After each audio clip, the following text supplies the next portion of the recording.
Hello दोस्तों, आप सभी का स्वागत है आइडियल क्लासेस के यूट्यूब चैनल पर। मेरा नाम आशीष कुमार साक्य है और आज हम बात करेंगे भारत एवं इंडिया के नामों की ऐतिहासिक, वैचारिक, राजनीतिक एवं अंतर्राष्ट्रीय आधार पर चर्चा करेंगे और देखेंगे कि वर्तमान में ये जो मुद्दा है वो इतना हाईलाइट क्यों है, क्यों हमारे देश के नाम को लेकर चर्चा जो है वो बहस जो है वो शुरू हो गई है और मेन स्ट्रीम मीडिया में बहुत ही चर्चा का विषय बना हुआ है। तो सबसे पहले इसकी शुरुआत करते हैं हम अपने संविधान से। तो अगर संविधान पे देखते हैं तो संविधान के आर्टिकल 1 में इंग्लिश में सीधा सीधा लिखा है कि India that is Bharat shall be a union of states. तो वहीं हिंदी में लिखा है भारत यानी इंडिया, जो कि क्या होगा, राज्यों का एक संघ होगा। यानी संविधान निर्माताओं को बिल्कुल स्पष्ट था कि अगर उन्होंने इंडिया जो है वो इंग्लिश में शब्द इंडिया लिखा है देश का नाम, तो वहीं हिंदी में उसको भारत लिखा है। और ऐसा एक जगह नहीं हुआ है, ऐसा बहुत, जैसे अगर हम संविधान के फ्रंट पेज को ही देख लें तो जहां इंग्लिश में लिखा है कॉन्स्टिट्यूशन ऑफ इंडिया, तो वहीं हिंदी में लिखा है भारत का संविधान। यानी संविधान निर्माताओं को एक चीज़ क्लियर थी कि देश के नाम को लेकर कोई विवाद नहीं था। जो आज विवाद चल रहा है कि इंडिया होना चाहिए या भारत होना चाहिए, तो ये दोनों ही नाम, जैसे अगर आज कहते हैं कि भारत नाम होना चाहिए, तो भारत पहले से ही नाम है। हमारे इस कॉन्स्टिट्यूशन के आर्टिकल 1 में जिक्र किया गया उसका कि दोनों ही नाम है, भारत भी और इंडिया भी। और ऐसा एक जगह नहीं। अगर हम देखते हैं कि भारत के जहां राष्ट्रपति की बात करते हैं हिंदी में, जहां भारत के राष्ट्रपति के लेकर आर्टिकल 52, 53 या 54, 55 जहां भी शब्द का यूज किया गया भारत के राष्ट्रपति हिंदी में, तो वहीं इंग्लिश में स्पष्ट लिखा है प्रेसिडेंट ऑफ इंडिया। वैसे ही उपराष्ट्रपति को लेकर अगर लिखा है वाइस प्रेसिडेंट ऑफ इंडिया, तो वहीं हिंदी में लिखा है भारत के उपराष्ट्रपति। ठीक है, चलिए अब बात करते हैं कि इंडिया नाम की उत्पत्ति जो है वो कैसे हुई। तो इंडिया जो नाम की उत्पत्ति है वो हमारे सिंधु नदी, यानी जो इंडस वैली सिविलाइजेशन थी। दरअसल जो सिंधु शब्द है उसे अगर हम तुर्कों से देखते हैं तो जो तुर्क थे वो सा का उच्चारण नहीं किए, तो उसे बोलते थे हिंदू। और हिंदू यानी हिंदुओं का देश। दूसरा इसी से बनता है, यानी एक स्थान वर्ड का मतलब होता है क्षेत्र, यानी एक कंट्री। तो उसी से तुर्कों ने नाम दिया हिंदुस्तान।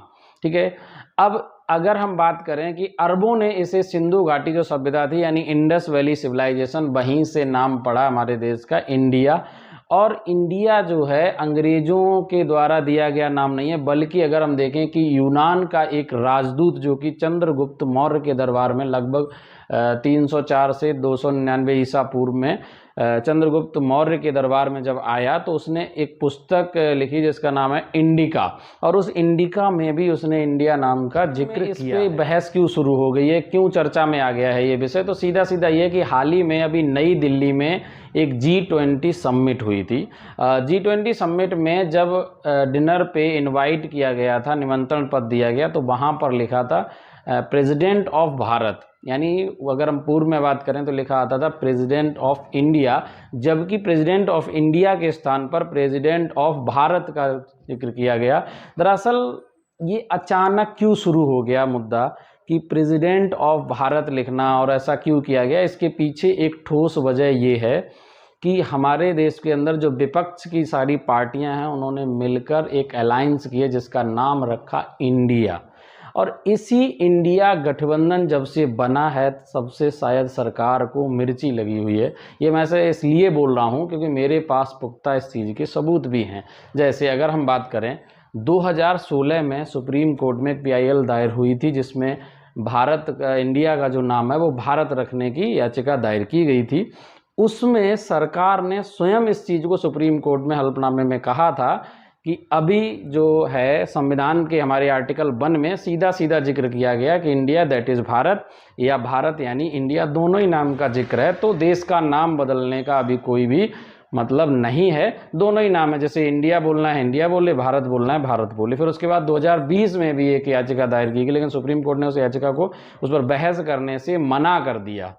और ऐसा ही नहीं, सरकार की अगर हम बहुत सारी स्कीम देखें जैसे कि डिजिटल इंडिया, खेलो इंडिया, स्किल इंडिया, ये सभी में इंडिया नाम का जिक्र है। फिर अचानक से ऐसा क्या हुआ कि ये इंडिया नाम से एलर्जी होने लग गई और बीजेपी के अलग अलग लीडर्स के बयान आने लग गए। उन्हीं में से एक नाम है हरनाथ सिंह यादव का कहना है कि इंडिया अंग्रेज़ों द्वारा दी गई गाली है और जबकि हमारा जो भारत है वो हमारी संस्कृति का प्रतीक है। चलो एक बार को हम मान भी लेते हैं, और ऐसा एक नहीं, बहुत सारे अलग अलग लीडर्स कह रहे हैं, कुछ सेलिब्रिटी भी निकल के सामने आ गए हैं, कुछ कहते हैं हमें गौरवान्वित महसूस हो रहा है भारत कह के। तो ये अचानक से ये कैसे शुरू हो गया? एक बार को मान लेते हैं कि इंडिया नाम से आपको ये महसूस होता है, गुलामी जैसा शब्द आता है, तो कहाँ कहाँ आप परिवर्तित करेंगे? अगर हम देखें तो देश की सेनाएं जैसे कि Indian army, Indian navy, Indian air force, Indian railway, या फिर इसरो यानी इंडियन स्पेस रिसर्च ऑर्गेनाइजेशन, या SAIL, steel authority of India, ऐसे बहुत से नाम जैसे कि SBI, RBI, IIT, IIM, इन सभी में इंडिया नाम का जिक्र है, सभी में इंडिया नाम आता है। तो कहाँ कहाँ आप चेंज करेंगे? तो ये सीधा एक स्पष्ट मुद्दा है कि भारत का जो नाम को लेकर कोई भी विषय यानी चर्चा का विषय नहीं है, ये बस विपक्ष को लेकर यानी विपक्ष का जो गठबंधन है उसको लेकर ये मुद्दा बनाया जा रहा है, मेन स्ट्रीम मीडिया में इसको चलाया जा रहा है। सीधा सीधा है कि भारत शब्द का जो लेख है वो हम कहाँ कहाँ कर देखते हैं, सीधा हर जगह मिलता है। अगर हम देखें 2019 के लगभग अराउंड में अगर देखते हैं तो अभी भारत में जो मतदाताओं की संख्या वो लगभग 90 करोड़ से है। उन सभी मतदाताओं के पास जो मतदाता कार्ड होता है, या फिर पैन कार्ड देखें या वोट आधार कार्ड देखें, उन सभी पर अगर हम पैन कार्ड पे देखते हैं तो पैन कार्ड पे भी लिखा होता है गवर्नमेंट ऑफ इंडिया। अगर हम वोटर आईडी पे देखते हैं तो वहाँ भी गवर्नमेंट ऑफ इंडिया का जिक्र होता है। अगर हम DL देखते हैं तो वहाँ यूनियन ऑफ इंडिया का जिक्र मिलता है। ऐसे ही सभी पे आप देखेंगे यानी इंडिया का जिक्र मिलता है। तो कहाँ कहाँ आप, क्या ये सारे डॉक्यूमेंट्स आप चेंज करेंगे? तो टेक्निकली रूप से देखा जाए तो ये पॉसिबल नहीं है। पॉसिबल है भी तो बहुत अधिक खर्चा है, इस पर हज़ारों करोड़ खर्चा आ जाएगा। अगर हम नॉर्मली भी बात करते हैं, अगर एक डॉक्यूमेंट को बनवाने में 300-400 रुपये नॉर्मल लग जाते हैं, तो 90 करोड़ अगर मतदाताओं के मतदाता ID भी चेंज करते हैं तो भी ये बहुत हज़ारों करोड़ों में खर्चा आएगा। तो अगर इस मुद्दे पे पूरा ध्यान से अगर हम चर्चा करते हैं, अगर विचार करते हैं, तो बस यही समझ आता है कि विपक्षी गठबंधन को लेकर सरकार को प्रॉब्लम है, जिससे इंडिया शब्द को लेकर सरकार को बहुत ज़्यादा एलर्जी हो चुकी है। अगर यही सीधी सी बात है, अगर यही विपक्षी गठबंधन हमारा जो उनका गठबंधन है उसका नाम अगर उन्होंने भारत रखा होता तो सरकार शायद भारत शब्द को भी बदनाम करने में लग जाती है। और मुझे बिल्कुल ये कहने में संकोच नहीं और अफसोस नहीं है कि मुझे शर्म आती है ऐसे नेताओं पर, ऐसे सेलिब्रिटीज़ पर जो हमारे देश का नाम बदनाम करने में लगे हुए हैं। संविधान में स्पष्ट हैं दोनों ही नाम।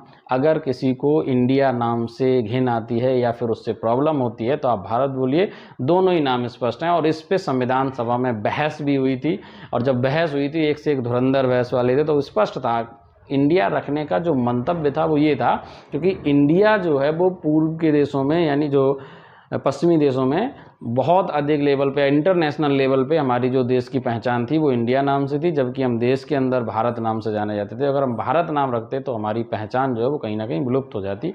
इसलिए हमने दोनों ही नाम को अपनाया गया, सभी के जो बीच का रास्ता निकाला तो वो ये है। तो हमने बाकायदा लिखा था, यानी आर्टिकल 1 जो है वो स्पष्ट कर देता है कि हमारे देश का जो नाम है वो क्या है, India, that is Bharat, shall be a union of states. Thank you.